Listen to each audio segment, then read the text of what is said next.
आप सुन रहे हैं सिनेमा बोध विद सौरभ और मेरा नाम है सौरभ श्रीवास्तव। दोस्तों, मैं एक इंडिपेंडेंट फिल्म मेकर हूँ।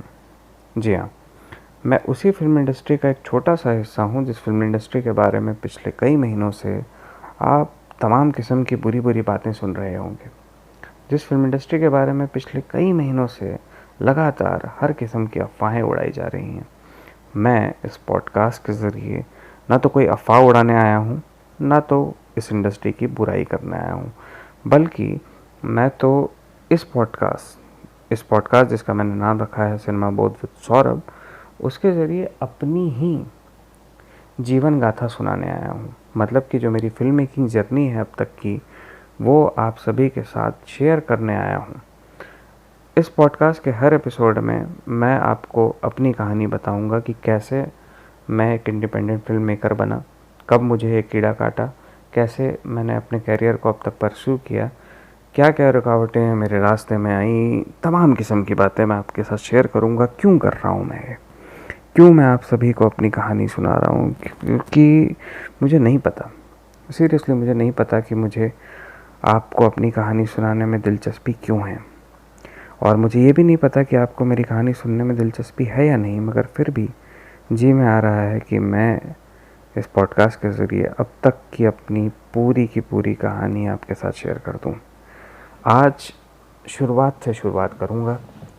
आज इस पॉडकास्ट के पहले एपिसोड में मैं आपको बताऊंगा कि कैसे मुझे फ़िल्म मेकिंग में इंटरेस्ट आया और कैसे मैंने बनाई अपनी पहली इमेच्योर, या कि यूँ कहें कि एमेच्योर शॉर्ट फिल्म। ये बात है 2009 की, यानी कि 11 साल पहले की बात। 11 साल पहले 2009 में मैं बीबीए कर रहा था, बैचलर्स इन बिजनेस एडमिनिस्ट्रेशन। मैं रायपुर में था। मैं रहने वाला बिलासपुर का हूँ। एक बहुत ही छोटा शहर है बिलासपुर, छत्तीसगढ़ में। वहाँ मेरी पैदाइश वहाँ की है और उसके बाद फिर पापा का ट्रांसफ़र हो गया था रायपुर। रायपुर छत्तीसगढ़ का कैपिटल है। वहाँ से मेरी स्कूलिंग हुई है, कॉलेज भी वहीं से हुआ है, ग्रेजुएशन। तो उस वक्त साल 2009 में मैं ग्रेजुएशन कर रहा था, बीबीए की पढ़ाई कर रहा था और ये मेरा फाइनल ईयर था। ऐसा था यार कि मेरी क्लासेस जो होती थी वो सिर्फ 3 घंटे की होती थी, सुबह 8 से 11, और उसके बाद पूरा टाइम मेरा खुद का होता था। और बीबीए, अगर आप भी बीबीए के स्टूडेंट रहे होंगे, आपने भी बीबीए किया होगा या बीकॉम जैसा कोई कोर्स किया होगा, तो आपको पता होगा कि पढ़ाई लिखाई इसमें होती नहीं है ज़्यादा। मतलब कि आप बिना पढ़े भी आराम से पास हो सकते हैं, कोई लोड नहीं रहता। तो पूरा का पूरा वक्त जो रहता था वो खाली रहता था। और मेरे जितने भी दोस्त थे, क्योंकि मेरा 11th-12th तो जो था वो फिज़िक्स केमिस्ट्री बायोलॉजी में था, साइंस बैकग्राउंड से था मैं स्कूल के टाइम पे। तो मेरे जितने भी दोस्त थे वो मैथ्स वाले थे, फिज़िक्स पीसीएम वाले, फिज़िक्स केमिस्ट्री मैथ्स वाले। तो उन सारे दोस्तों ने तो भैया उस समय इंजीनियरिंग कर लिया था। मतलब इंजीनियरिंग करने निकल गए थे, वो सब शहर छोड़ के चले गए थे। तो मेरा कोई स्कूल वाला दोस्त नहीं था और कॉलेज में मेरा कोई ख़ास दोस्त बना नहीं। मतलब कि कॉलेज के ज़माने में मेरा सिर्फ 2 ही दोस्त थे।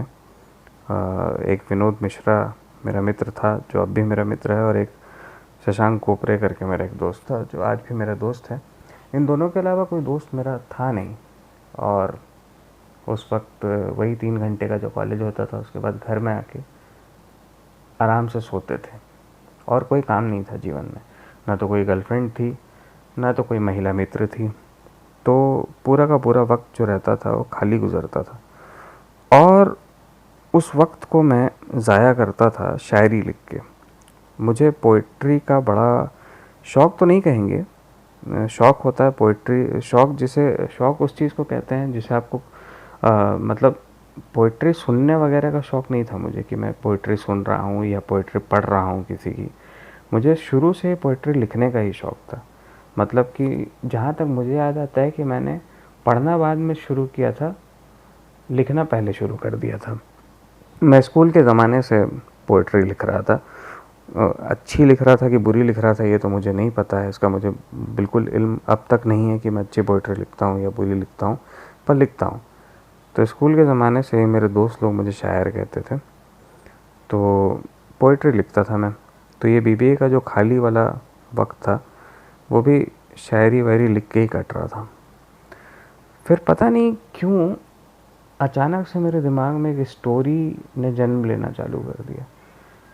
ये क्रिएटिविटी क्यों होती है, कैसे होती है, कैसे कोई पोइट्री आपके अंदर फूटती है, कैसे किसी कहानी का जन्म आपके अंदर होता है, इसके बारे में क्या पता कोई रिसर्च है कि नहीं, मेरी जानकारी में तो नहीं है। पर मैं जानने की कोशिश करूँगा कि क्यों इंसान किसी आर्ट को क्रिएट करता है। पर खैर अभी अपन डीप वाले डिस्कशन में नहीं जाते, अभी सीधे सीधे आगे बात करते हैं कि एक स्टोरी मेरे अंदर फूटने लगी थी उस वक्त पोइट्री लिखते लिखते। एक स्टोरी थी, बड़ी मतलब वेगली मुझे याद है कि वो 3 दोस्तों की कहानी थी। कुछ कुछ दिल चाहता है वाली लाइंस में थी, क्योंकि दिल चाहता है मेरी फेवरेट फिल्म भी है। अगर कोई तलवार की नोक पे हमेशा एक फेवरेट फिल्म नहीं होती किसी की, बहुत सारी फेवरेट फिल्में होती हैं, पर अगर तलवार की नोक पे मुझे कोई एक फिल्म का नाम लेने को कहे तो मैं तो आंख बंद करके दिल चाहता है बोल दूंगा। दिल चाहता है मेरी हमेशा से गो टू फिल्म रही है।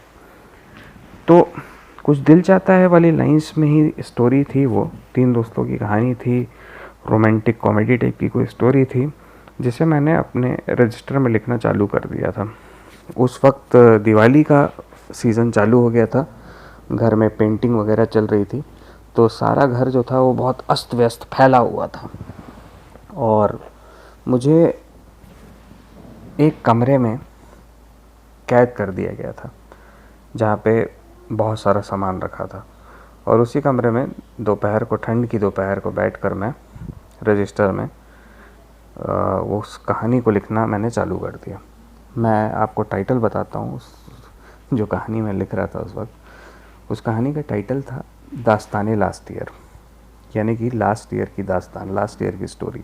और मैं खुद भी लास्ट ईयर में था, कॉलेज के ग्रेजुएशन के लास्ट ईयर में था, तो कुछ कुछ तो ऑटोबायोग्राफिकल भी रही होगी वो स्टोरी। अभी मुझे याद नहीं है कि वो स्टोरी क्या थी, और स्टोरी बताना मतलब बिल्कुल लाजमी भी नहीं है इस पॉडकास्ट में।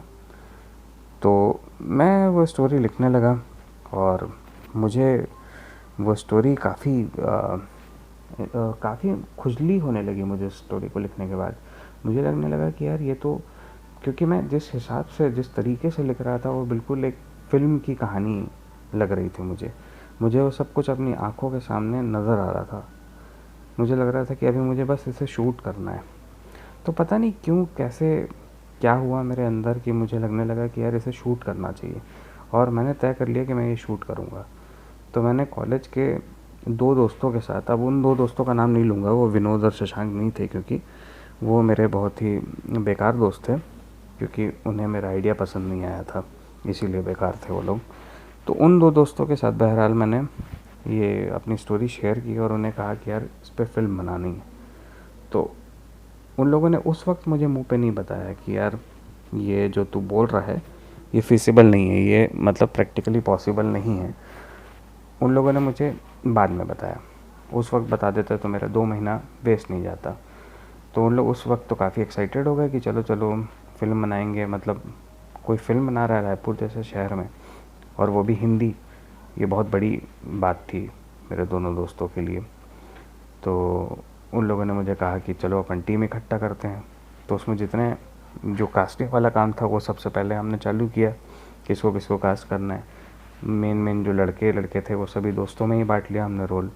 मैं भी एक रोल करने वाला था, और लड़कियां तो हमारी दोस्त थी नहीं, तो लड़कियों को हमने सोचा कि बाद में कास्ट कर लेंगे, पहले तो हम अब रिसोर्सेज इकट्ठा करते हैं कि कहाँ शूट करेंगे, कैमरा कौन सा यूज़ करेंगे, वगैरह वगैरह। तो रिसोर्सेस इकट्ठा करना चालू किया हमने।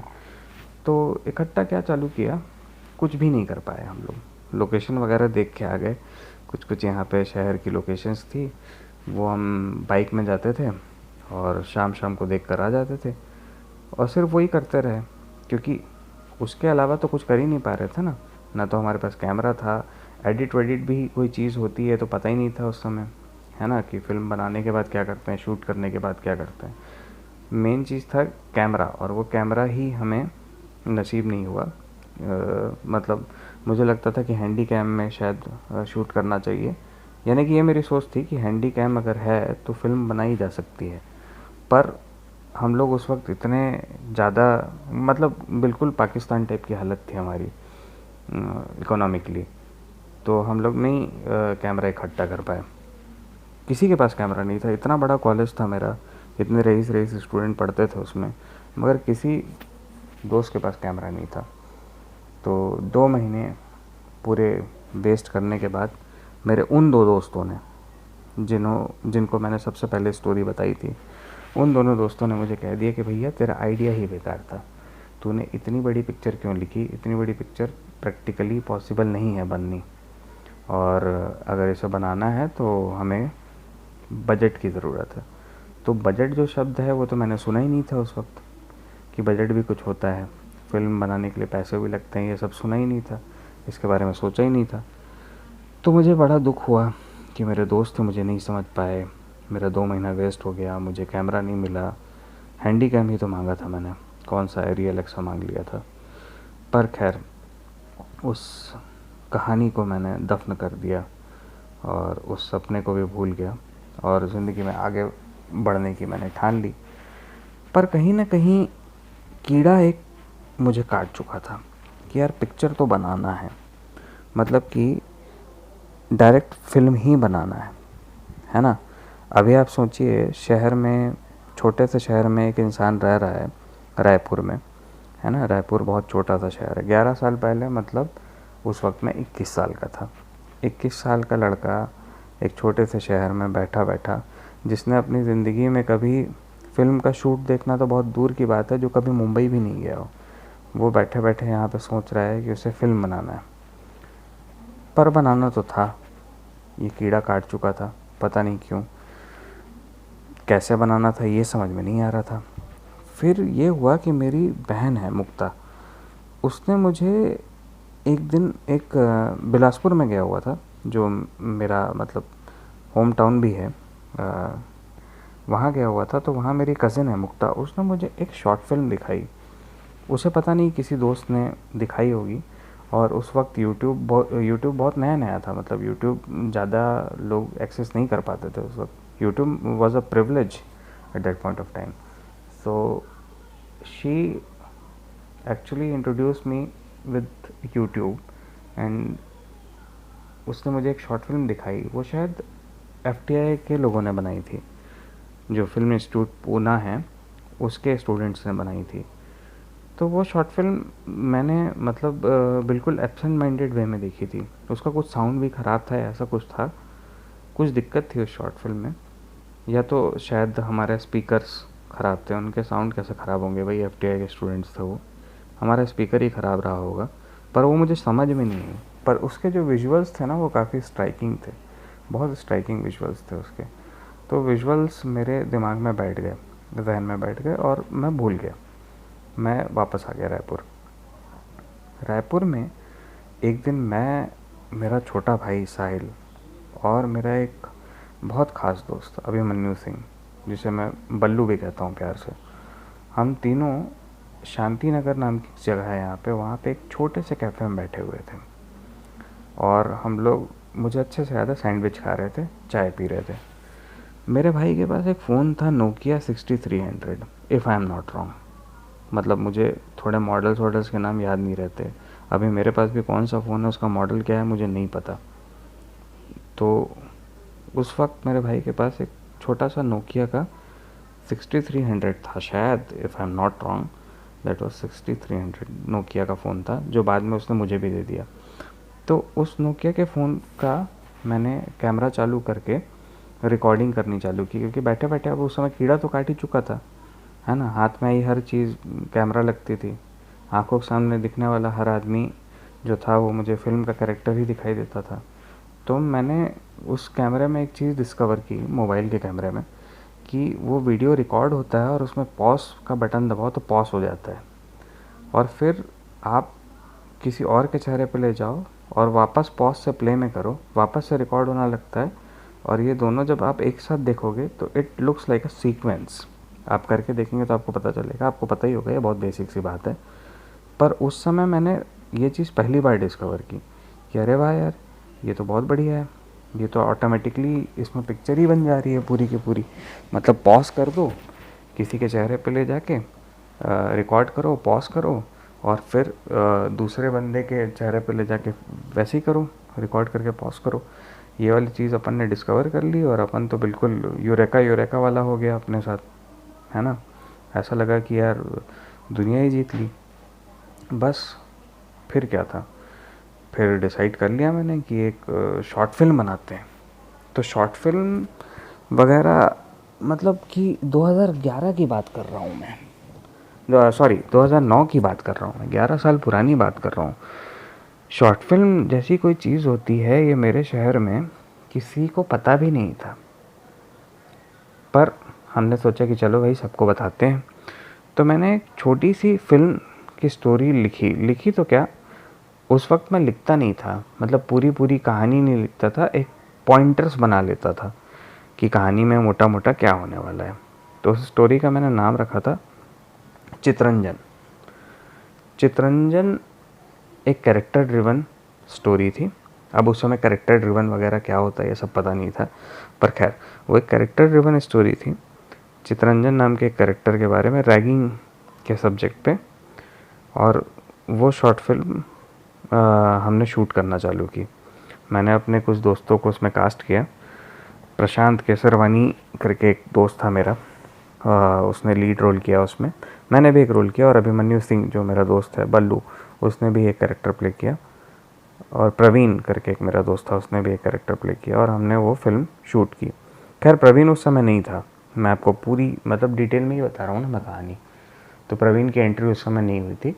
हमने एक वर्जन उस फिल्म का शूट किया नोकिया 6300 में, और फिर मैंने प्रवीण को वो फिल्म दिखाई। Praveen was the only tech savvy guy at that point of time in my group. तो मैंने प्रवीण को वो फिल्म दिखाई और उसको वो तो चौंक गया, अरे ये पिक्चर कैसे बना ली यार तुम लोगों ने। मतलब कि उसके बाल खड़े हो गए कि मतलब पिक्चर भी बन सकती है क्या, ऐसा मतलब अपन लोग भी बना सकते हैं क्या, इस टाइप का उसके दिमाग में आने लगा। तो उसने बोला यार ये तू नोकिया 6300 में क्यों बनाया तूने, मेरे पास N95 है। तो N95 आप समझ रहे हो उस समय पे N95 यानी कि तोप हुआ करता था, मोबाइल फ़ोन की जो टॉप लेवल की चीज़ थी N95, ये कह सकते हैं। तो उसने बोला कि ये पूरी पिक्चर को 6 मिनट की तो पिक्चर है, चलो अपन रीशूट कर लेते हैं, फिर से शूट करते हैं N95 पे। तो हमने वो फिल्म N95 पे दोबारा शूट की। तो इससे पहले वाले वर्जन में तो वही वाला था अपना पॉज रिकॉर्ड वाला। अब N95 में हमने क्या किया कि शॉर्ट्स बहुत सारे शूट किए, और प्रवीण ने ही हमें बताया कि भाई एक उस प्रवीण, क्योंकि मैंने आपको बताया एक टेक सेवी टाइप का आदमी था, तो वो थोड़ा गूगल में सर्च उसने कर लिया कि क्या होता है पिक्चर विक्चर कैसे बनाते हैं, जो भी सर्च किया होगा उस समय उसने, जो भी उसको कीड़ा काटा होगा। तो उसने हमको बताया एक विंडोज़ मूवी मेकर नाम की चीज़ होती है, जिसमें ये सारे शॉट को अपन कंबाइन करके वीडियो बना सकते हैं। मतलब उस समय फिल्म भी नहीं निकलता था, मुझसे वीडियो निकलता था। तो विंडो मूवी मेकर उसने बोला कि इस पर अपन एडिट कर लेंगे शॉर्ट्स वगैरह। तो उसके बाद फिर शूट किया हमने फिल्म, और उसके बाद फिर प्रवीण जो था उसने नहीं, उमर शरीफ नाम का एक मेरा दोस्त था, उसने उस फिल्म को विंडोज़ मूवी मेकर में एडिट किया, और हमारी पहली शॉर्ट फिल्म बन गई जिसका नाम था चितरंजन। अब ये फिल्म तो बन गई, अब हमने बनाने के बाद उसे बिल्कुल पेन ड्राइव में उतार लिया, और बस अब मौका खोजते रहते थे जहाँ कोई दोस्त मिल गया लैपटॉप वाला, क्योंकि उस समय लैपटॉप भी बहुत बड़ी बात थी ना, हर किसी के पास नहीं था। जहाँ कोई दोस्त मिलता था लैपटॉप वाला, उसे हम दिखा देते थे अपनी पिक्चर। तो ये सब चल रहा था। तो उसी बीच मेरा जो दोस्त था अभिमन्यु सिंह बल्लू, उसने बोला कि यार क्यों ना हम ये पिक्चर यूट्यूब में डालें, 2009 में, है ना। उसने बोला इसको यूट्यूब में डालते हैं। तो मैंने बोला कि ठीक है डालते हैं। तो हम लोगों ने तैयारी चालू कर दी कि भैया यूट्यूब में डालना है। मतलब उस समय ऐसा थोड़ी ना होता था कि जैसे अभी मैंने मोबाइल अपना निकाला, ईयरफोन लगाया और सीधा पॉडकास्ट रिकॉर्ड करना चालू कर दिया। अब इसे रिकॉर्ड करने के बाद जो भी एडिट वेडिट कर लूँगा थोड़ा बहुत और यूट्यूब में डाल दूँगा, है ना। पर उस समय इतना आसान नहीं था भाई, उस समय यूट्यूब चलाना बहुत बड़ी बात थी। तो हमने एक डेट डिसाइड की कि इस दिन हम मिलेंगे उमर शरीफ के घर में और वहीं से पिक्चर अपलोड होगी, क्योंकि उसी के पास इंटरनेट था। इंटरनेट तब हम कहते थे पूरा पूरा, है ना। तो हमने फिर डिसाइड कर लिया कि आज इसको रिलीज़ करना है पिक्चर को। एक डेट दे दी हमने। और मुझे याद है कि मैं और अभिमन्यु उसी बीच कहीं गए थे, कहीं घूमने गए थे, और अभिमन्यु ने मुझसे बोला कि यार अब हम फिल्म बनाने लगे हैं, अब हम लोग डायरेक्टर बन गए हैं, फिल्म मेकर बन गए हैं, तो हमें एक प्रोडक्शन हाउस का नाम सोचना चाहिए। तब तक मेरा ये वाला दिमाग चलता ही नहीं था कि प्रोडक्शन हाउस होता है, पोस्टर्स बनते हैं, मतलब ये प्रेजेंटेशन वगैरह वाला जो पूरा दिमाग था ना, जो क्या कहना चाहिए उसको, शोकेसिंग वाला जो पूरा दिमाग था, प्रोजेक्शन वाला, to be very precise, projection वाला जो पूरा दिमाग था वो हमेशा अभिमन्यु का ही चलता था, बल्लू का ही चलता था। तो उसने मुझे बोला कि यार प्रोडक्शन हाउस का नाम सोच कुछ। तो उसने उसको कुछ शायद पिकअप कर, मतलब कहीं गए थे, उसी अभिमन्यु ये बाइक चला रहा था और हमारी ये सारी बात जो थी वो रास्ते पे ही चल रही थी। तो उसने बाइक रोकी एक जगह पे और उसने बोला मैं 2 मिनट में आ रहा हूँ, कुछ काम करना, उसे जाना था। और 2 मिनट में जब वो वापस आया वहाँ काम करके, तो मैंने बोला सिने कबीला कैसा नाम है। तो उसको 2 ही मिनट लगे इस नाम को क्या बात है बोलने में। मतलब उसने कहा कि क्या नाम है यार, मस्त नाम है, अब सोचना ही नहीं है, सिने कबीला। तो उस दिन हमने सिने कबीला नाम दिया अपने प्रोडक्शन हाउस को और रिलीज़ की अपनी पहली शॉर्ट फिल्म, जिसका नाम था चितरंजन, जो कि अभी भी यूट्यूब में है। अगर आप यूट्यूब पे चितरंजन द मूवी करके सर्च मारेंगे तो आपको वो फिल्म दिख जाएगी, क्योंकि हमने लोगों को बताना भी था कि ये चितरंजन जो है वो द मूवी है। तो हमने चितरंजन द मूवी नाम से उस फिल्म को अपलोड किया था। सिने कबीला की स्पेलिंग गलत थी वहाँ पे, चैनल का जो नाम था। तो बहरहाल वो फिल्म आपको मिल जाएगी यूट्यूब पे। अब उस वक्त डिस्ट्रीब्यूशन वाला तो कोई सिस्टम था नहीं, ना तो फेसबुक था पर उतना मतलब हम लोग यूज़ नहीं करते थे फेसबुक। ऑर्कुट वाला ज़माना था वो, मोटा मोटा। और तो हमने क्या किया, फिल्म रिलीज़ होने के बाद अपने सारे दोस्तों को टेक्स्ट मैसेज किया, व्हाट्सएप तो था ही नहीं, टेक्स्ट मैसेज किया कि हमारी एक फ़िल्म इस नाम से, चितरंजन द मूवी नाम से यूट्यूब में है, प्लीज़ वॉच। उसके बाद ये मैसेज तो कर दिया। उसके बाद पहला मैसेज मुझे आया था, मुझे अभी तक याद है, मेरा एक दोस्त हुआ करता था अभिषेक जैन, मेरे स्कूल के ज़माने का दोस्त था। उसका पहला मैसेज आया मेरे पास। उसने जो भी तारीफ़ ही लिखा था, उसे मतलब फ़िल्म अच्छी लगी थी या जो भी, मतलब उसके लिए तो ये बड़ी बात थी ना कि मेरे दोस्त ने पिक्चर बनाई है।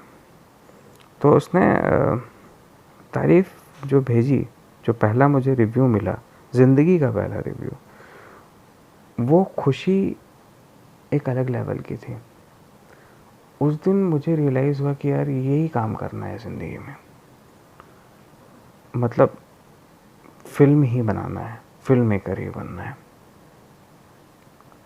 तो ये कैसे हुआ, क्यों हुआ, बहुत जल्दी जल्दी में हो गया सब कुछ। पर मैंने अपनी पहली शॉर्ट फिल्म बनाई, रिलीज़ की, पहला रिव्यू मिला, खुशी मिली और बस डिसाइड कर लिया कि अब यही करना है। मगर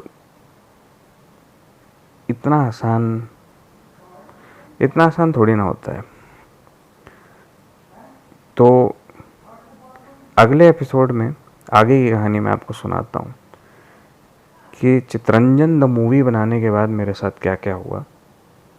तो अगर आपको मेरी कहानी अच्छी लगी तो इसे अपने और दोस्तों के साथ शेयर कीजिए, नहीं भी करेंगे तो इसे अपना बना के रखिए और सिनेमा बोध विद सौरभ को प्यार दीजिए, सुनते रहिए।